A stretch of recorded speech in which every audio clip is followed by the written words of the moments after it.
Merci, Mme la mairesse, de m'accueillir avec l'ensemble des membres du Conseil pour la présentation.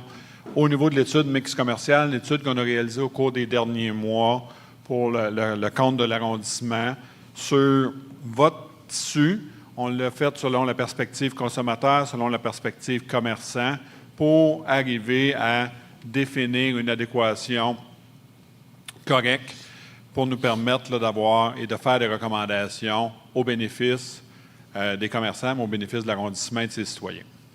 Donc, la mise en contexte, cette étude fait suite au plan d'action en développement économique adopté par le Conseil d'arrondissement en mars 2024. Ça faisait partie de cet élément-là en matière de déploiement des différentes actions dans l'optique de stimuler l'offre de commerce et de services de proximité.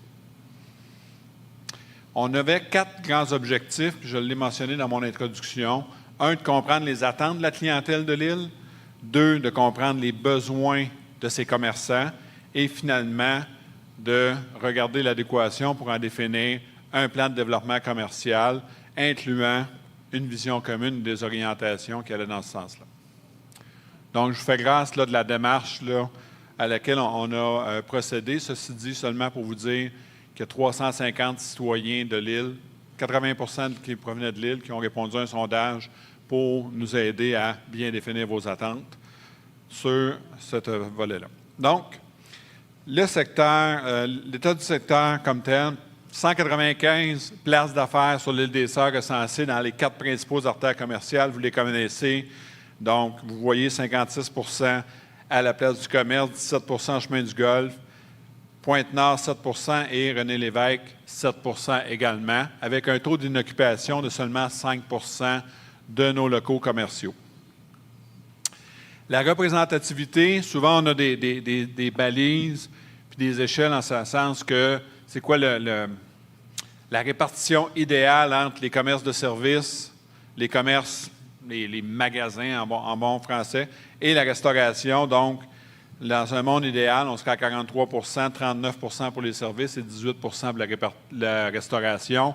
On voit qu'il y a une surreprésentation des services. Ce que j'entends par service, c'est toutes les cliniques, services professionnels, bureaux, comme tels, alors que les commerces sont, évidemment, les différents commerces comme commerce de proximité et autres types de commerce. Restauration, je fais grâce à la définition. Donc, fait saillant du secteur, sous-représentation des commerces, vous l'avez vu au graphique précédent, les besoins pour la vie quotidienne, ils sont remplis, donc les épiceries, dépanneurs, nettoyeurs et ainsi de suite. On a la présence de ces éléments-là, pharmacie également. Par contre, les commerces de destination, sur ceux qui attirent une clientèle venant de l'extérieur pour venir chez nous dépenser, ils sont peu nombreux. Et finalement, concernant l'offre en restauration, il y a 28 places d'affaires recensées, 39 %, donc la représentativité que je vous montrais tout à l'heure. Et évidemment, il y a 11 établissements qui font partie de chaînes de restauration sur le total des restaurants sur notre territoire. Besoins et attentes de consommateurs, je le mentionnais, 350, j'ai fait grandir mon nombre à 450, donc 350. Qui ont répondu à un sondage, donc 309 qui venaient de l'île, 56 commerçants. On a tenu également un groupe de discussion en avril dernier avec certains d'entre vous peut-être, qui nous a amené à dire qu'est-ce que les gens veulent comme évolution du tissu commercial. Premier élément, une diversité accrue au niveau des restaurants pour amener différents concepts qui ont été demandés par les répondants. Un meilleur aménagement urbain, donc verdissement, mise en valeur du bord de l'eau et l'ajout de mobilier urbain pour l'amélioration de parcours pour les piétons, de façon à permettre l'accès à nos commerces. Des résidents, on voyait tout à l'heure, je parlais de commerce de destination où on est en sous-représentation. Par contre, les résidents de l'île fréquentent des commerces des secteurs avoisinants, centre-ville, île des quartiers 10-30 et rue Wellington, qui sont les 3 principaux. Et finalement, une offre plus variée de commerces qui permettrait d'accroître la fréquentation du quartier comme tel, donc de nous assurer d'avoir cette diversité-là, bien qu'on le voyait tout à l'heure, en termes de nombre, on est à peu près dans les ratios. Cela dit, on a une concentration plus ces commerces de proximité que c'est les autres types de commerces. On est allé voir les commerçants également. 5 éléments qui ressortent. 1, même chose, la variété des restaurants et la qualité des magasins de détail qui figurent parmi les caractéristiques d'insatisfaction de nos commerçants. Donc, comment on peut faire évoluer notre offre à cet égard-là. Quartier 10-30, principal secteur concurrent de l'île. Puis, on le voyait, on avait des données démographiques où la mobilité se fait toujours au niveau automobile, donc un transfert vers le 10-30 au niveau magasinage. Selon les commerçants, le REM ne semble pas avoir amélioré l'accessibilité à l'île des Sœurs en termes et ça se traduit par des difficultés d'attraction de la main-d'œuvre pour travailler dans nos commerces qui est toujours présente. Donc, est-ce que l'achalandage est toujours au rendez-vous? Question. Le prix des loyers, qui est le principal défi énoncé par les commerçants. Et finalement, 52 de nos commerçants nous ont dit qu'il serait bénéfique pour eux d'avoir une association où ils pourraient se regrouper, faire le réseautage et évidemment se donner des stratégies communes d'attraction de la clientèle, ce qui est quand même important dans 52 Orientation, c'est nous qu'on a embarqué pour voir comment on analyse tout ça. Évidemment, 4 enjeux ressortaient des analyses qu'on a pu faire. 1, le manque de diversité dans l'offre commerciale et dans celle des restaurants. 2, l'aménagement urbain.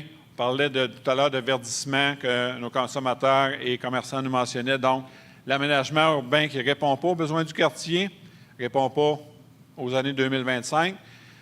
Manque d'activités d'événements culturels rassembleurs. Donc, comment on peut attirer et créer ces rassemblements-là qui sont propices au commerce, qui sont propices aux événements culturels. Et finalement, du côté des commerces, un défi à mobiliser nos commerçants et nos acteurs du milieu pour créer justement ce réseautage-là nécessaire à l'attraction d'une clientèle. Donc, dans les deux sens, tant le consommateur parle de manque d'activité que le commerçant parle de défi à mobiliser. On l'a regardé selon un cadre d'analyse qu'on a développé, 3 axes pour favoriser le développement commercial. 1, il faut que l'offre soit adéquate et en adéquation avec les besoins de sa clientèle. 2, il faut que l'environnement territorial, on parlait de mobilité de mobilier urbain, de verdissement et ainsi de suite, il faut que ça soit au rendez-vous. Et finalement, ça prend de la promotion, ça prend des événements pour attirer les consommateurs. De là, on a proposé 2 chantiers découlant du plan pour un plan de développement. 1, de travailler au milieu de vie dynamique et attractif au nord de l'île spécifiquement. Donc, la mise en valeur de ces attraits, l'aménagement de places publiques qui soient conviviales comme telles. On parlait de verdissement et, évidemment, le soutien aux initiatives culturelles pour créer des lieux de rassemblement, des lieux pour que les gens se sentent bien, mais également pour favoriser le commerce en ce sens-là. Et, deuxièmement, de poursuivre le travail au niveau du développement d'un mix commercial sur la place du commerce spécifiquement, recruter des commerces plus variés et complémentaires les uns aux autres, travailler en collaboration active avec les commerçants pour notamment la création d'une association locale. Les commerces en ressentent le besoin.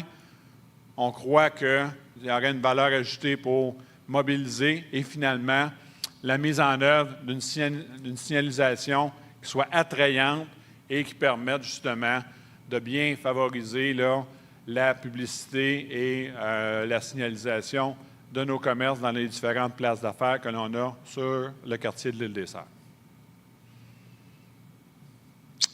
Pour ce faire, on aura besoin de l'implication de parties prenantes, les partenaires économiques, que ce soit les promoteurs immobiliers, PME Montréal et autres, l'arrondissement évidemment, la ville, ses citoyens et une association.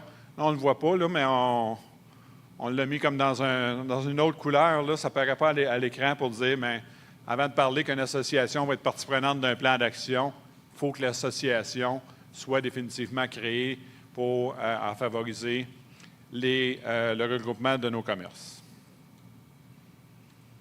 Ça complète mon 10 minutes, Madame la mairesse.